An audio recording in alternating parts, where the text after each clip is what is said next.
वैसे तो the Hague को दुनिया city of peace and justice के रूप में जानती है, लेकिन आज यहां जो माहौल है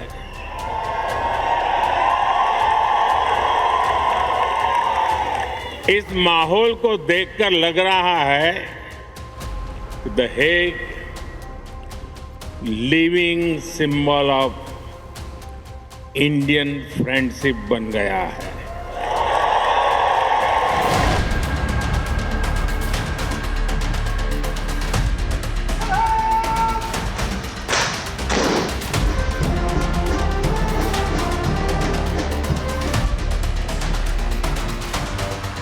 होमों को फ्री, ओपन और सेफ बनाए रखना ये हमारी सबसे बड़ी प्राथमिकता है। ब्रदर, भारत हर परिस्थिति में यूएई के साथ कंधे से कंधा मिलाकर खड़ा है और आगे भी खड़ा रहेगा।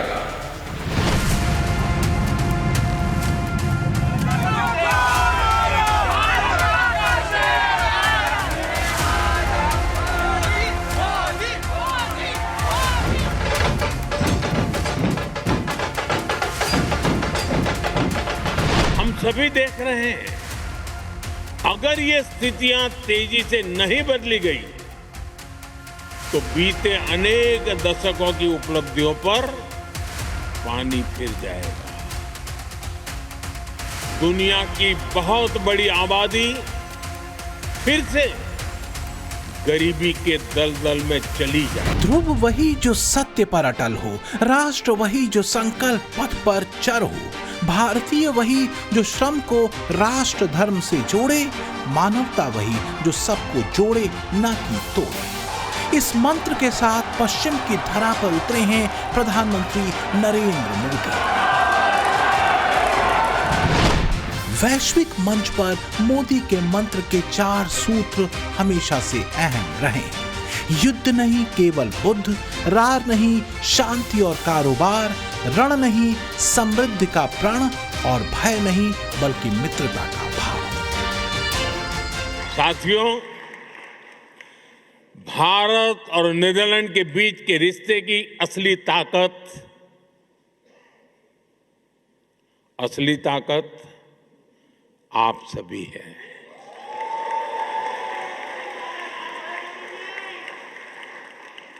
आप इस पार्टनरशिप के जीवंत सेतु हैं। भारत माता के। चाणक्य नीति कहती है, सामना सर्वान वशे कुर्यात्, यानी मधुर वचनों, बातचीत और संधियों से सभी को अपने वश में किया जा सकता है।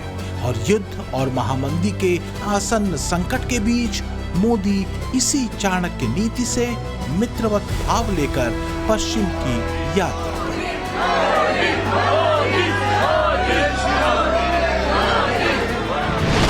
तो जब दुनिया में तेल के दाम आसमान पर हैं, जब देशों के सामने बड़ी आर्थिक चुनौतियां हैं, जब मोदी भारत के हितों को साधने में लगे हैं, तब कुछ हार की पीड़ा से उपजे गीत बज रहे हैं। आप याद रखो मैं क्या कह रहा हूं।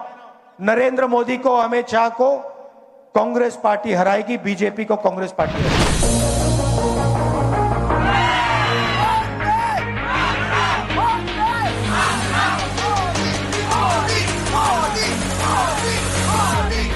बात हार या जीत की नहीं है, बात भरोसे की है और देश और दुनिया को भरोसा मोदी नीति पर है। नीदरलैंड पहुंचे पीएम मोदी का हुआ भव्य स्वागत बता रहा है कि मोदी का सम्मोहन और मोदी पर भरोसा कायम है। बंगाल में चली मोदी लहर की चर्चा नीदरलैंड में भी हुई और जिक्र एक बार फिर झालमुड़ी का भी हुआ। असम, बंगाल,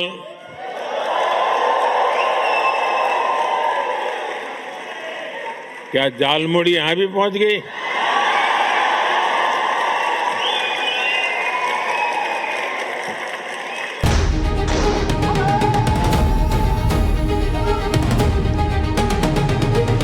विश्व बंधुत्व के अपने सूत्र के साथ एक दिन पहले पीएम मोदी ने अपने मित्र अल नाह्यान से यूएई में मुलाकात की। भारत और यूएई के बीच कई बड़े समझौते हुए, भारत की एलपीजी सुरक्षा को लेकर महाडील हुई और शनिवार को पीएम मोदी का भव्य और दिव्य स्वागत नीदरलैंड की राजधानी द हेग में हुआ।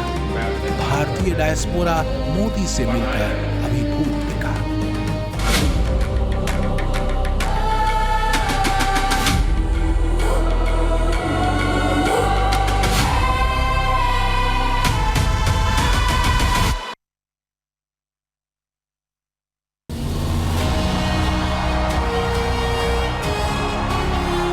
मोदी विश्व की धरा पर हैं, भारत के सपनों को सिद्ध करने के लिए। दुनिया के मुश्किल वक्त में भी भारतीय अर्थव्यवस्था की तेज गति को बनाए रखने के लिए। चुनौतियों से आगे 2047 के भारत के भविष्य को साधने के लिए।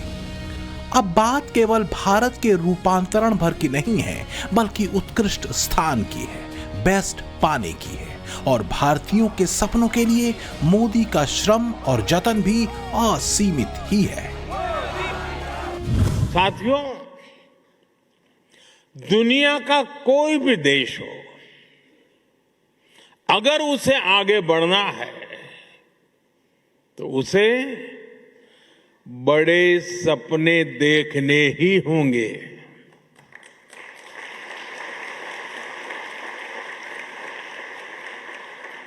आज हमारा भारत भी बहुत बड़े सपने देख रहा है। आज देश कह रहा है, हमें सिर्फ ट्रांसफॉर्मेशन नहीं चाहिए, हमें बेस्ट चाहिए। क्या चाहिए?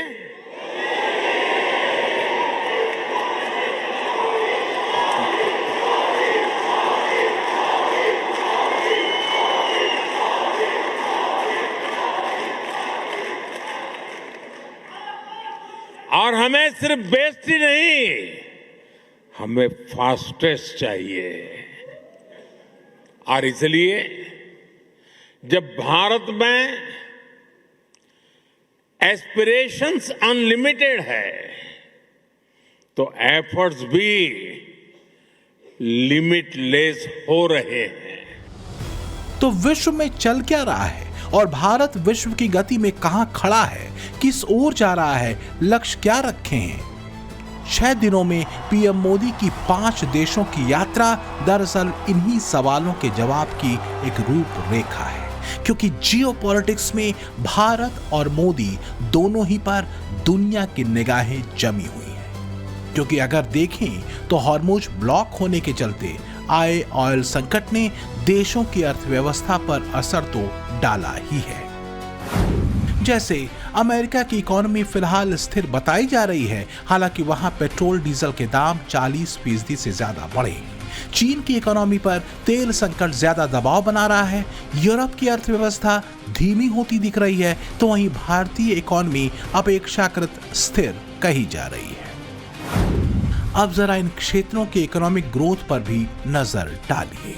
आईएमएफ भारत की इकोनॉमिक ग्रोथ करीब 6.5% रहने की संभावना जता चुका है। तो वहीं भारतीय अर्थव्यवस्था बड़ी अर्थव्यवस्थाओं में सबसे मजबूत, तेज और स्थिर मानी जा रही है। आईएमएफ चीन के लिए 2026 में विकास दर का अनुमान घटाकर करीब 4.4% कर चुका है। यानी चीन की अर्थव्यवस्था धीमी है और दबाव में है। अमेरिका की विकास दर 2.2% से 2.4% रहने का अनुमान है, जो स्थिर है, लेकिन आगे संकट संभव है। जबकि यूरोप की इकोनॉमी 1% से 0.8% के रेट से बेहद कमजोर वृद्धि शो कर रही है। हालांकि आईएमएफ का भारत की इकोनॉमिक ग्रोथ को लेकर यह दावा ईरान अमेरिका युद्ध और इससे खड़े हुए ऑयल संकट के पहले का है, लेकिन समझना मुश्किल नहीं कि अगर भारत की इकोनॉमी स्थिर है और ग्रोथ रेट यही रहने वाली है, तब भी भारत दुनिया की सबसे तेज गति से दौड़ रही अर्थव्यवस्था बना हुआ है। भारत की लीडरशिप पर भरोसा और विश्वास सिर्फ देश के भीतर ही नहीं है बल्कि दुनिया में भी है। मोदी के नेतृत्व में भारत के इसी ट्रांसफॉर्मेशन ने युवा भारत के मिजाज को सेट कर दिया है। साथियों, आज का भारत एक अभूतपूर्व परिवर्तन के दौर से गुजर रहा है। आपने हाल में देखा होगा कि दुनिया की सबसे बड़ी और सफल एआई समिट भारत ने आयोजित की।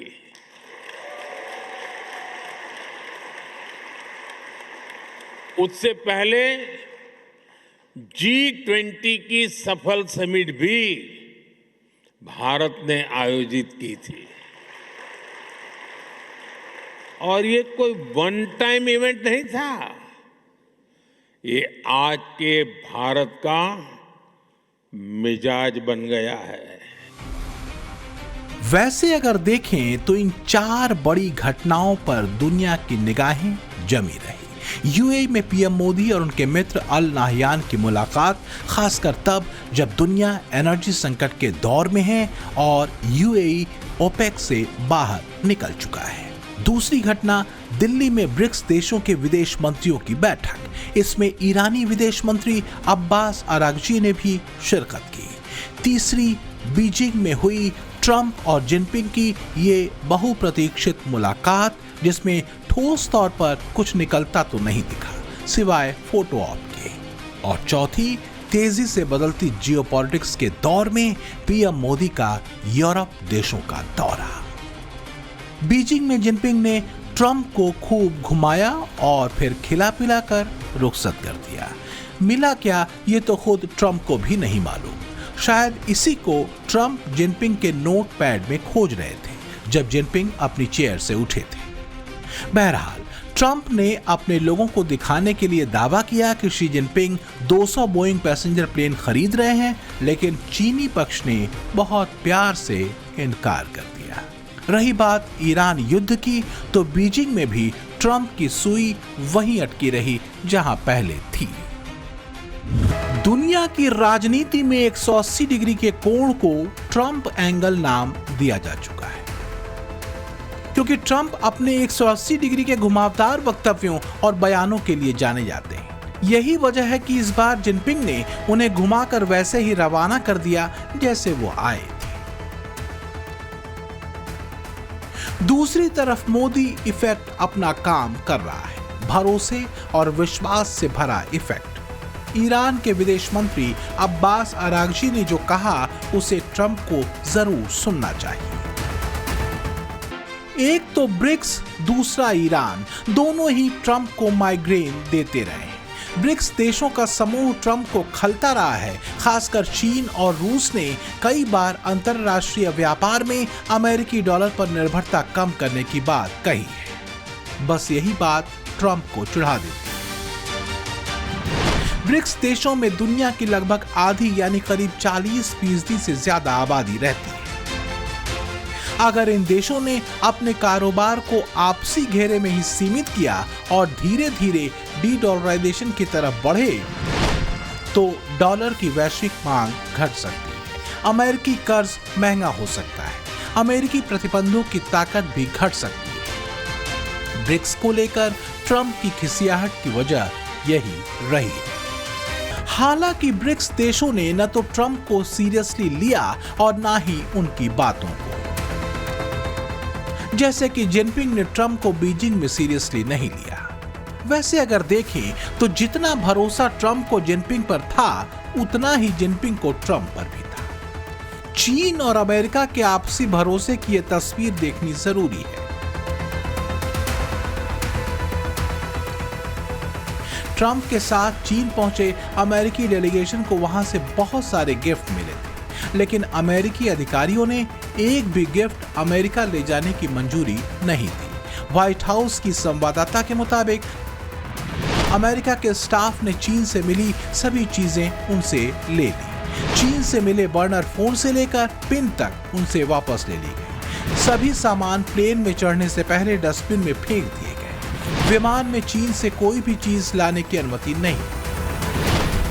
हालांकि टारमेक टेक पर्च एक टर्मिनोलॉजी है जो कोई सामान्य प्रक्रिया नहीं मानी जाती, बल्कि बेहद सख्त काउंटर इंटेलिजेंस प्रोटोकॉल का ये जरूरी हिस्सा समझा जाता है। स्टेट स्पॉन्सर जासूसी और बगिंग के खतरे से बचने के लिए यही प्रोटोकॉल लागू होते हैं।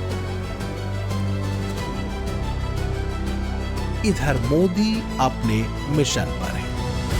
एनर्जी संकट और दुनिया पर छाते आर्थिक संकट के बीच भारत के लिए विकल्पों को मजबूत करने को लेकर, लेकिन तेल और ऊर्जा आपदा के बीच कांग्रेसियों की आंखों में चमक एक अवसर के मिलने की है। देश के भीतर पेट्रोल डीजल के 3% बढ़े दामों ने कांग्रेसियों के भीतर कमाल की ऊर्जा भरी है। सुर ताल सभी सद रहे।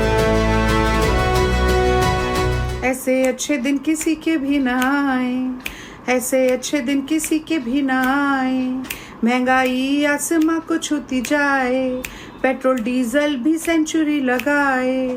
सिलेंडर में गैस ना भरवाई जाए, सोने चांदी पे टैक्स को बढ़ाए के जीना तो मुहाल हो गया। वाकई कांग्रेस, उसके नेता और प्रवक्ता भारतीयों पर पड़ी महंगाई की मार से आहत हैं।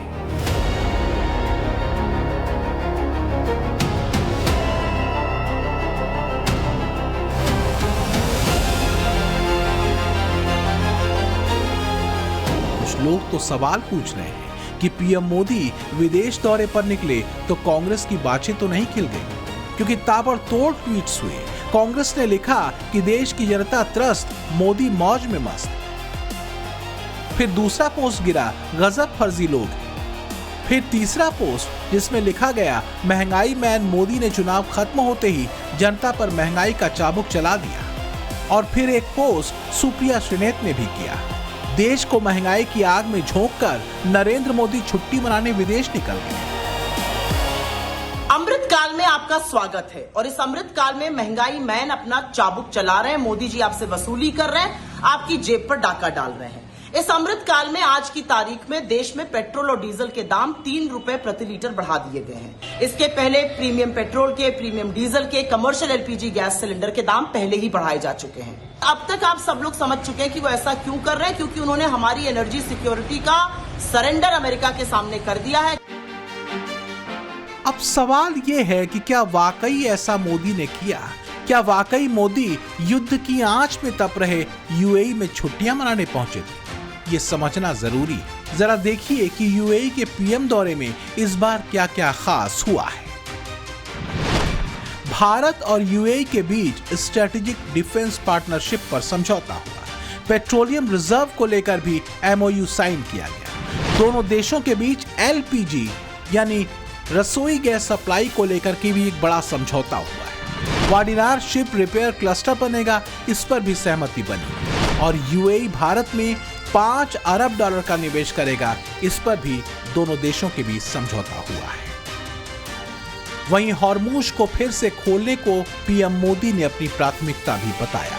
उन्होंने भारत यूएई की दोस्ती और संबंधों को लेकर भरोसा दिया कि भारत हर परिस्थिति में यूएई के साथ कंधे से कंधा मिलाकर खड़ा है और आगे भी खड़ा रहेगा। हॉर्मुज को फ्री, ओपन और सेफ बनाए रखना, ये हमारी सबसे बड़ी प्राथमिकता है। इस विषय में अंतर्राष्ट्रीय कानूनों का पालन आवश्यक है। ब्रदर, भारत हर परिस्थिति में यूएई के साथ कंधे से कंधा मिलाकर खड़ा है और आगे भी खड़ा रहेगा। ईरान युद्ध और ब्लॉक्ड हॉर्मुज स्ट्रेट की वजह से दुनिया गहरे एनर्जी क्राइसिस के दौर में है। हाल यह है कि अमेरिका समेत यूरोपीय देशों, जापान और साउथ अफ्रीका समेत तमाम देशों के भीतर तेलों के दाम आसमान छू रहे हैं। इस संकट ने वैश्विक महामंदी के संकेत देने भी शुरू कर दिए हैं। युद्ध शुरू होने के बाद से अमेरिका में पेट्रोल की कीमत 42% और डीजल की कीमतों में 52% का उछाल आ चुका है। यूरोपीय संघ के भीतर पेट्रोल के दामों में 9.4% और डीजल के दामों में करीब 19.8% उछाल आया है। फ्रांस में पेट्रोल 20% महंगा हुआ है, जबकि डीजल 40%। जर्मनी में पेट्रोल और डीजल दोनों में 19.8% का उछाल आया है। चीन में पेट्रोल 21% और डीजल 23% बढ़ा है, जबकि भारत में अब जाकर पेट्रोल के दामों में 3.2% और डीजल के दामों में महज 3.4% की बढ़ोतरी हुई।